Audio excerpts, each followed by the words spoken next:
राम। राम विषय बे शब्द, हाथ काट कर रख दूंगा अगर ये नाम समझ आ जाए तो। कितनी दिक्कत होगी पता है अगर राम समझ आ जाए तो।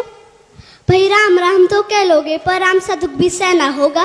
पहली चुनौती ये होगी कि मर्यादा में रहना होगा, और मर्यादा में रहना मतलब कुछ खास नहीं कर जाना है, बस त्याग को गले लगाना है और अहंकार जगाना है। अब अपने राम लला के खातिर इतना न कर पाओगे, अरे शबरी का जूठा खाओगे तो पुरुषोत्तम कहलाओगे। काम क्रोध से भीतर रहकर तुमको शीतल बनना होगा। बुद्ध भी जिसके छाव में बैठे ऐसा पीपल बनना होगा। ये सब वह भी शून्य में रहकर प्यारे, तभी तुमको पता चलेगा थे कितने अद्भुत राम हमारे।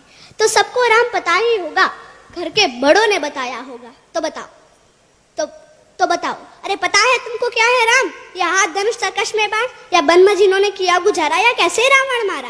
लक्ष्मण जिनको कहते भैया, जिनकी पत्नी सीता मैया। फिर तो यह वही कहानी, एक था राजा एक थी रानी। क्या सच में तुमको राम पता है, या वो भी आके हम बताए?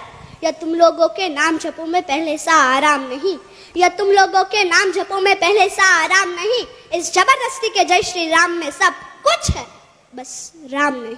अरे पल पल हंसना भी है और पल पल रोना भी है राम। सब कुछ पाना भी है और पाकर खोना भी है राम। ब्रह्मा जी के कुल से होकर जो जंगल में सोए हो, जो अपनी जीत का हर्षो रावण की मौत पे रोए हो, शिव जी जिनकी सेवा खातिर मारुत रूप में आ जाए, शेष नागकुल लक्ष्मण बनकर जिनके रक्षक हो जाए, और तुम लोग काम क्रोध छल कपट अहंकार सीने से लगा के सो जाओगे, तो कैसे भक्त बनोगे उनके, कैसे राम समझ पाओगे? अघोर क्या है पता नहीं और शिव जी का वरदान चाहिए। ब्रह्मचर्य का इल्म नहीं और इन भक्त स्वरूप हनुमान चाहिए। भगवा क्या है क्या ही पता, पर लहराना सबको होता है। भगवा क्या है वही जाने जो भगवा ओढ़ है सोता है। राम समझना है ना तुमको? निश्चित मंदिर जाना होगा, उससे पहले भीतर जा संग अपने राम को लाना होगा। अवधपुरी का उत्सव था, सबने खूब मनाया, कोई कसर नहीं छोड़ा, क्योंकि मेरे राम आए हैं। जय सिया राम। और हाँ, हमें भी अयोध्या आना। मैं सनातन धर्म की योद्धा आद्याबा जाडेजा। भारत संतों की भूमि है, इसलिए तो कहते हैं कि भारत जमीन का टुकड़ा नहीं। भारत जमीन का टुकड़ा नहीं, जीता जागता राष्ट्रीय पुरुष है।